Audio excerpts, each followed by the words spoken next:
Hey guys, I'm RozaldVane, and welcome back to another episode of Eliza. I think I might have cracked my throat, or my voice. Eliza! Oh, there it is, there's the crack. Maybe it's not, I don't know. Yeah, it's not really a crack, never mind. It's a transition down. It's just like my throat gets stuck in that one high pitch, and then it's just like, woo. So whatever, anyways, back to this. So yeah, we started chapter 2 in the last episode, and we were meeting this guy named Rainer, who apparently is familiar with Eliza, or Evelyn somehow. And we also listened in on Soren, who is the old boss of ours, talk about his knowledge being better than the tech industry, and then announcing his product that seems to simulate stuff in a person's brain by connecting some kind of thing to it, I guess. Anyways. Yeah, Rainer said, well, look who's here. It's like I've seen a ghost. Alright. Yao Ren. Yao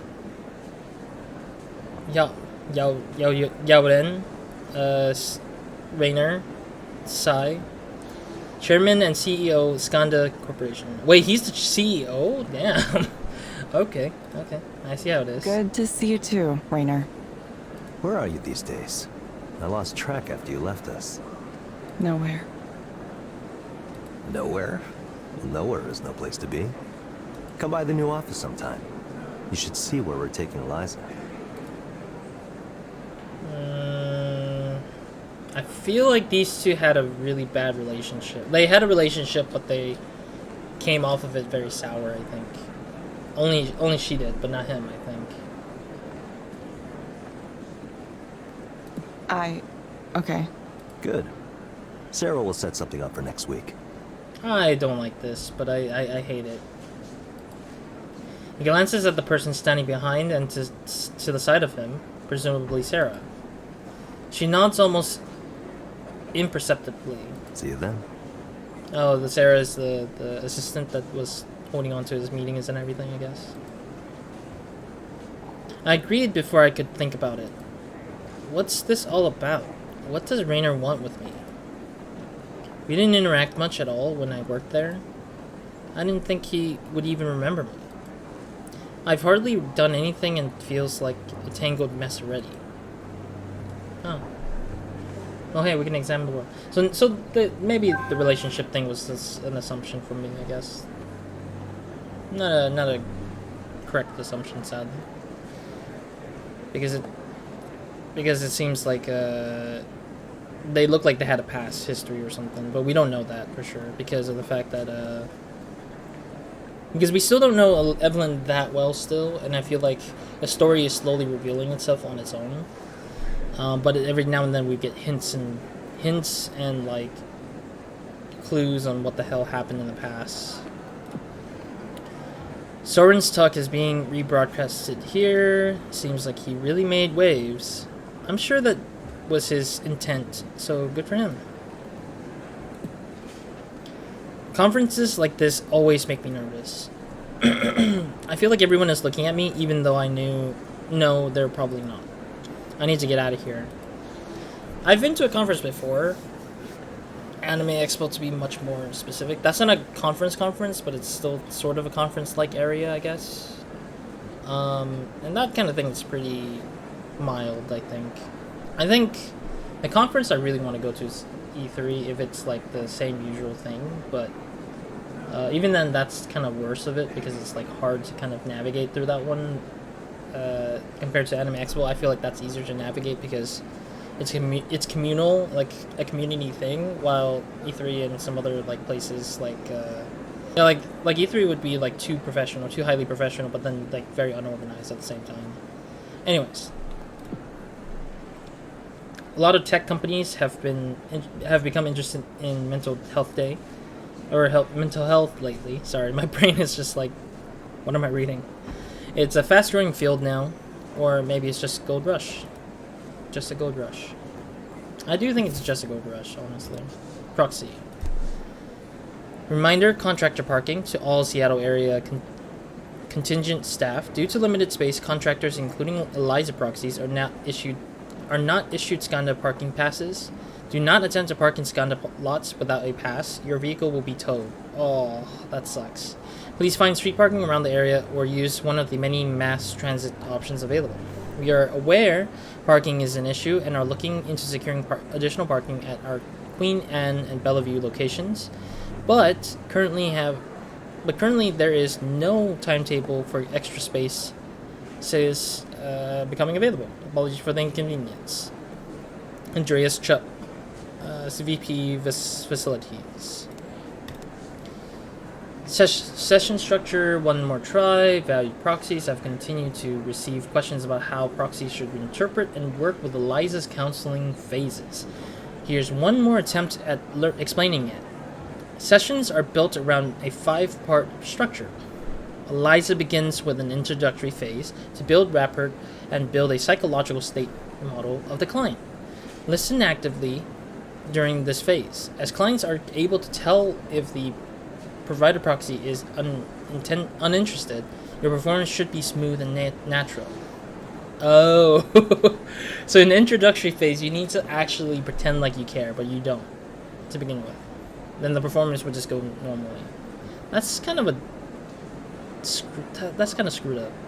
During the discovery phase, Eliza transitions to the topic of the client's problem and begins to introduce probing questions. Be attentive to the client and speak your lines in a clear but gentle manner.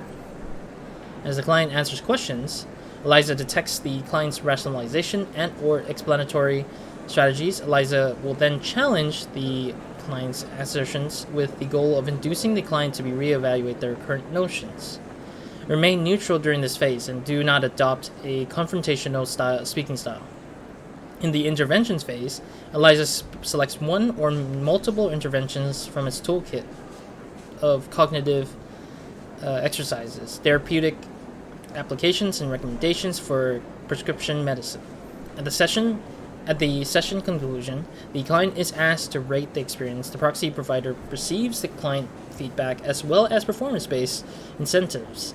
As determined by Eliza, be cheerful during this phase so clients feel comfortable with the idea of returning to Eliza soon.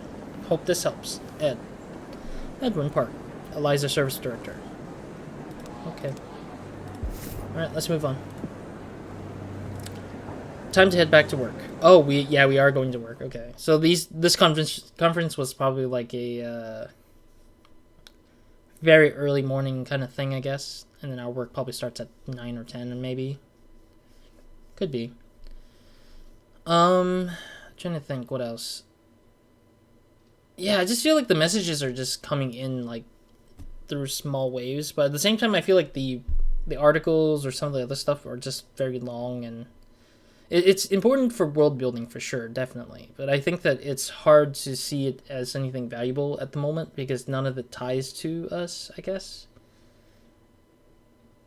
I don't know. I as a designer in terms of thinking about the narrative, I always think about like how we would want to connect the world outside to within here. But I mean, at the same time, it's important though because player can't explore outside of this sort of zone. The choices aren't available for that kind of thing, so we're just kind of like stuck in a way that's like we're just peeking out the window, I feel like, and then at the same time that window's coming in with messages to us, and then we're just here doing our thing where we're just running the story, I guess. Anyways, at least I don't have to think to do my job. So she's saying there's not much thinking to this job? Oh, just in time, so we didn't really need to like take a break before then. Okay, this immediately, my judgment says, hey, oh, he's a Seahawks fan. I didn't realize that. You know what's funny? If you live in Washington State, or at least like, or not live in Washington State, let me backtrack. If you're somebody who's outside of the Washington State, and you go to Washington State for the first time, this logo, this hawk logo, excuse me, it's going to be seen almost everywhere because Washington States are very dedicated fans of the Seahawks. For Seahawks, if you're not knowing, it's a football team, football mascot team, I think. Like the team mascot is a Seahawk, basically, and so that's why we call it the Seahawks. And yeah, it's a football team, a American football team. So, not like soccer football. Like actual like American football where you throw the ball instead of kicking the ball. So that's what I mean. But yeah, that's what this thing is. I'm surprised this is actually here. I thought this was like copywritten in some capacity in my mind, but I'll retract anything if anything, or I'll just digress. Anyways, Hello, Gabriel. Hi. he seems kind of angry already before coming in here. His heart rate's pretty low. Hope you didn't get rained on too much on your way here. A little, but it was fine. I'm used to it. I feel like he's an athlete that's a bit of it feels like he looks like he relates to the sports industry somehow. Maybe. Most people here seem to get used to it, yes. Yeah, they have to, don't they? Mm-hmm. I also had to get used to it. It was like raining almost every day in the day. Well, I mean, there are times where it's just cloudy, and then there are times where it's just rain, like heavy rain. There are times where my backpack was like all wet with water, and I had to like leave it for several days to dry. But I had to still use it at the same time because I had to take my things, and my laptop was in it, which was the worst. And my shoes got wet to a point where I had to like put newspaper to dry it up. You know how bad it is to just live in a rainy state, but it's like it's nice weather at a certain degree. It's like I don't know. It's hard because I live in California for most of my life, and I'm so used to the hot weather. But then when I go to Washington State, I'm like, oh, it's rain, and then like it takes me a whole year to get used to it, and then I'm just like, yeah, I lived in the state where it rains a lot, so it's like. It's so interesting to see the whole imbalance of like weather systems with the two states. It's just like, oh, just like, wow, what a difference. Anyways. Not much of a choice unless you move away. True. So, what brings you here today? Well, I don't know where to start. I've never really done this kind of thing before, counseling. That's okay. Start wherever you like. Well, I'm about to be a father. Ooh. And my wife is due in a few months. That's really good. Congratulations. That's what everyone says. Congratulations, congratulations. I get this tension, this restless feeling when people say that. It's like a curse or something. Congratulations. I mean, everyone just wants to like say, good on you. You're gonna have a kid. You're gonna bring another human life in this world. What else would you have to say? Well, you want people to ask you about how you feel about being a father, I guess, maybe? I mean, it is true that some people want something different instead of the same words constantly. Sounds like you might be uncertain about that. Maybe. I've tried to be a good husband, and I'm gonna do my best to be a good father too, but I don't know, there's something bothering me about... I'm balancing a lot of things right now. Work, family, expectations. Oh, okay. Everyone has something they want from me. Everyone wants me to do this or that, behave a certain way. It's just annoying. I feel this, dude. I mean, it is true. I feel like a lot of people want you to behave a certain way on top of being or on top of living your life where you need to like survive and actually make sure everybody is satisfied. But that's the hard part, is like keeping balance of everything. Being a father, what if I don't want this? What do you mean you don't want this? Being a father is fantastic, isn't it? It's like it's an experience in itself that's rare for some people, because some people might not have the ability to or accessibility to get to have kids with their wives or their partners, I guess. I don't know. I feel like having a kid is really important in every way possible, I would say. Why do you think you might not want this? Maybe the fear of letting people down with it, maybe? We all have things we don't talk about, things we would rather keep secret. Things that might upset our families if they knew about them. Why does it sound like you have a really bad secret? It's unfair. That's all I'm saying. It's unfair that we expect each other to be perfect when there's more going on. I hope he's not gonna say that he's cheating on his wife. I hope it's not that. Please, no, God, no. I can't stand it when people act like they're pure, like they've never touched a bad thing in their whole lives. Or is he doing drugs? Oh my God, this is.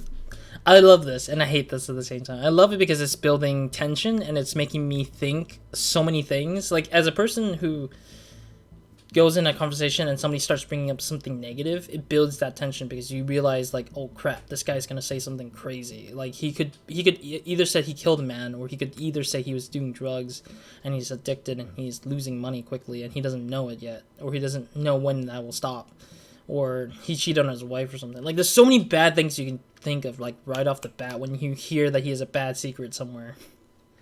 But I hope it's not bad. I'm hoping, I'm holding out.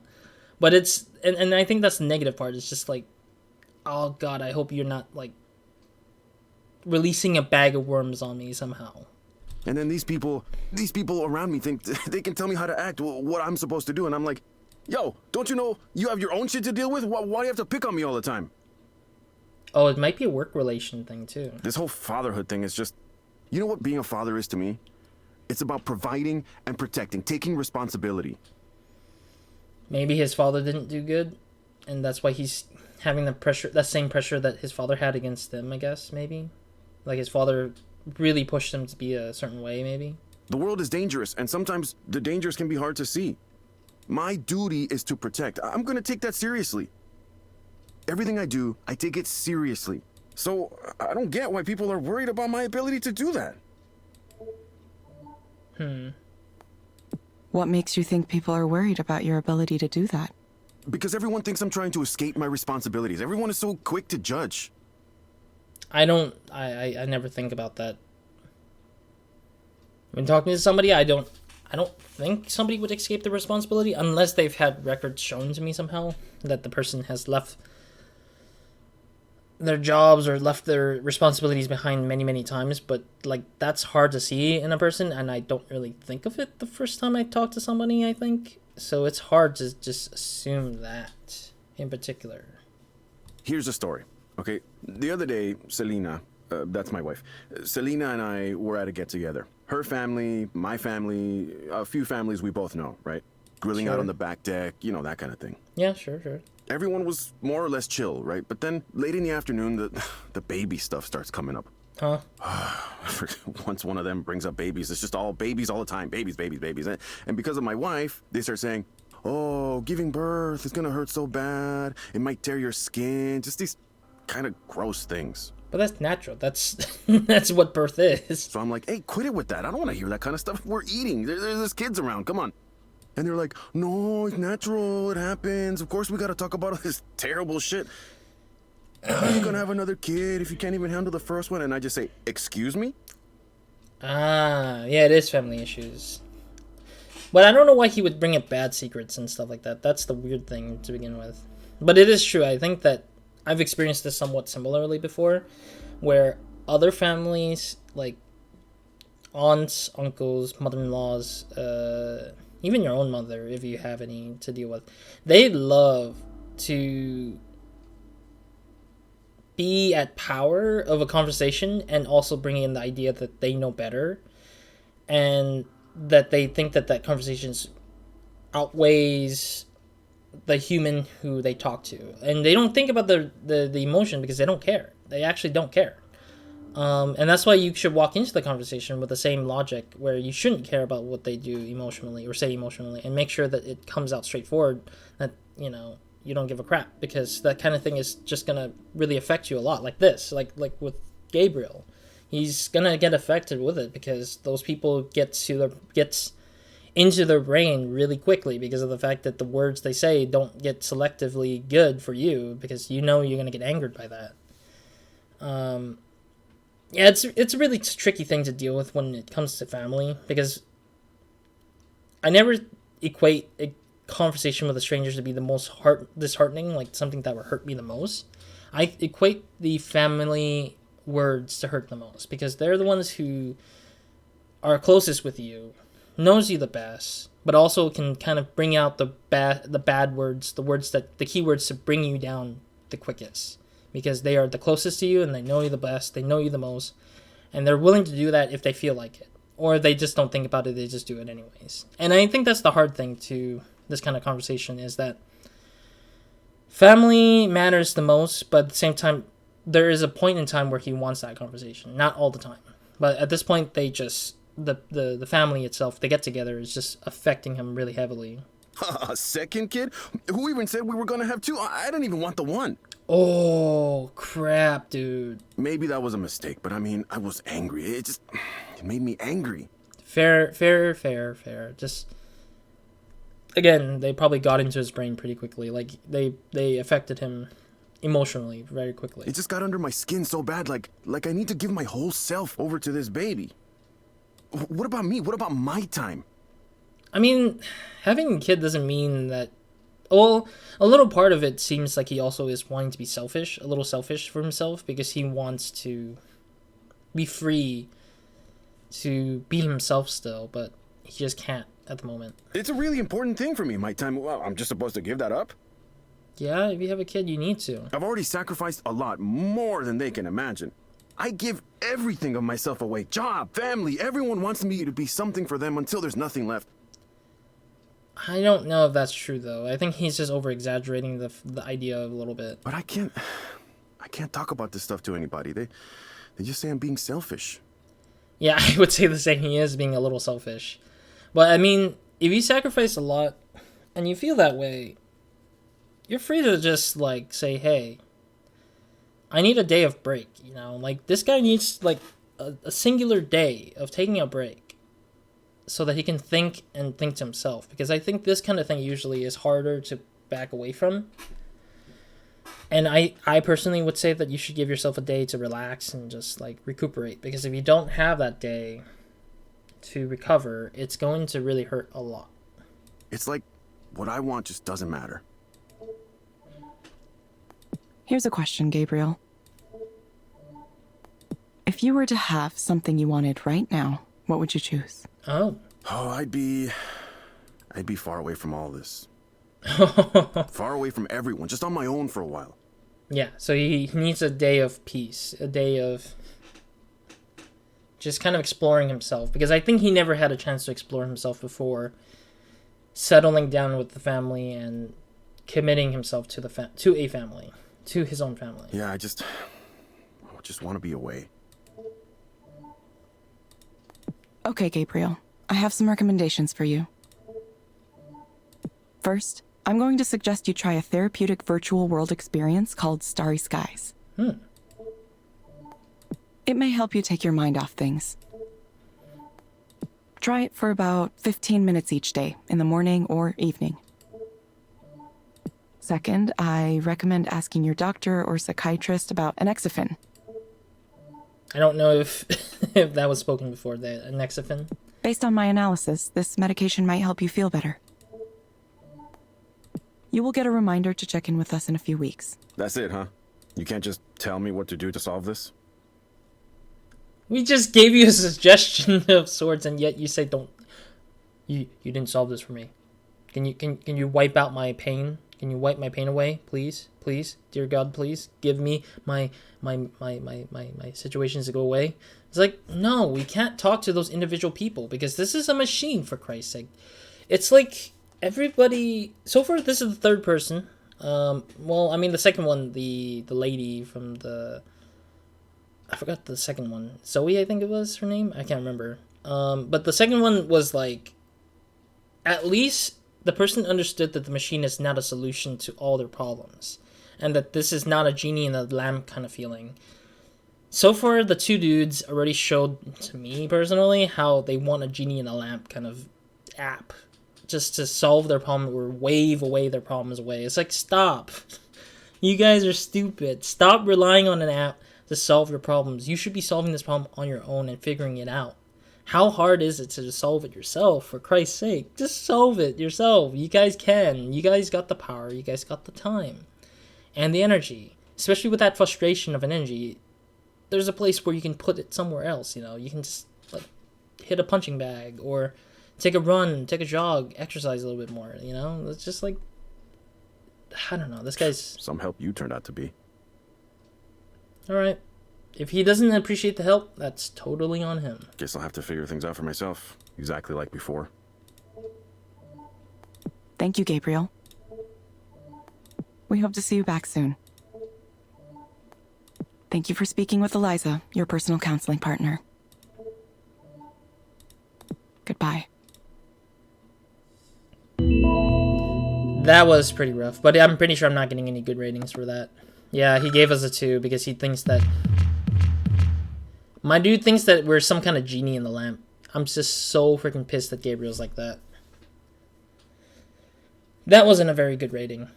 But I don't blame it on us or our system. I blame it on the fact that the guy assumed that this machine, or this app would save his life or something. It's so stupid. He was so closed off. Soren? The hell? Oh, he knew that we went to his talk. That's interesting. I guess Nora probably gave him a heads up. Thanks for coming to my talk. How do you know I was at your talk? Saw you come in for a bit and leave before questions. Don't blame you. You caught the important parts anyway. Pretty interesting, huh? It was nice to see you. Been, what, 2 years? Longer. How do you think I did? Haven't done a talk in a while. Again. Well, I mean, he is looking for, like, gratification. Like, he just wanted to look for that approval from others. I don't know why you're asking me for your approval how you talk with.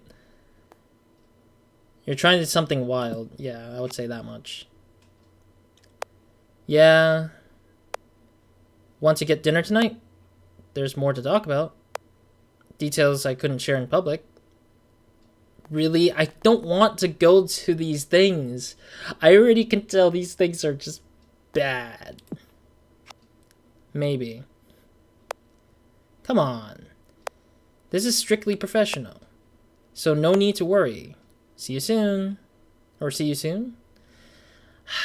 Considering that Nora made, or told us about the time that he got drunk to a point where he came in kind of like wanting to do a one-night stand kind of bullcrap, I don't personally look forward to this at all either, so... God dang it. People have all kinds of problems. Problems I couldn't have imagined. Was I rash to believe I could help people without knowing who they are? Or who they were? I wonder if this painting is supposed to symbolize something. Tech and feelings combined together? No, I'm overanalyzing it. I don't know, I just felt like it probably is just the decor. Just to kind of calm the proxies. I just have to keep going. Yeah, just keep going. Oh, we're actually going into the next one. Looking at the time just in case to see... Oh, it's this lady again. Maya, there's her name. I can't remember Maya's name because it's like... It's been a week since I last played the... Like, episode 3, I think. Yeah, episode 3. That was literally a week ago. Now I'm on to the second session in episode 4 or 5. Yeah, this is 5 right here, I think. Alright. I'm trying to think.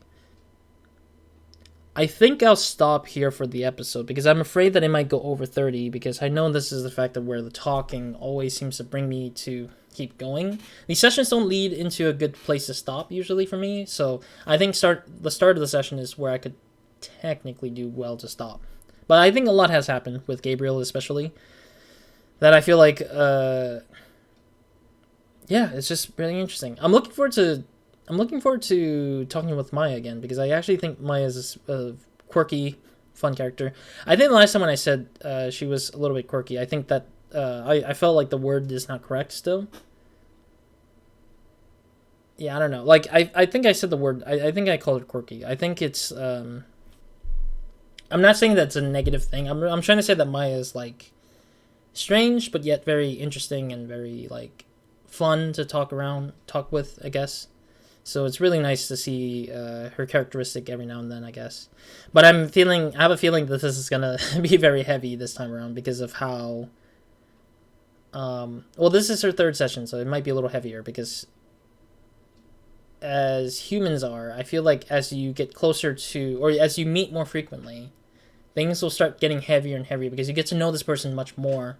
But the people, since they're using this app to bring in their problems could get heavier and heavier and heavier, and you won't know until the time comes, and then you're like, oh crap, like this person's like layered to a point where we're just like we're really bombarded with like craziness in a sense. But hopefully nothing really bad is going on with Maya, but we'll have to see in the next episode. So otherwise, thank you guys for watching. Hope to see you guys in the next episode where nobody minds, and hope you guys have a great, amazing day. Good night when we're watching this. Next episode, again, we'll talk with Gabriel, or not Gabriel, Maya. Sorry, I remember the guy's the previous guy already. And we'll be seeing what Maya has to say. And then, of course, I'm assuming that after that whole talk, we're going to be forced into a dinner scene with Soren, because he wants to talk to us about his stupid company and his products. But we'll get there eventually. Alright, anyways, other than that, that's it for this episode. So, Roz...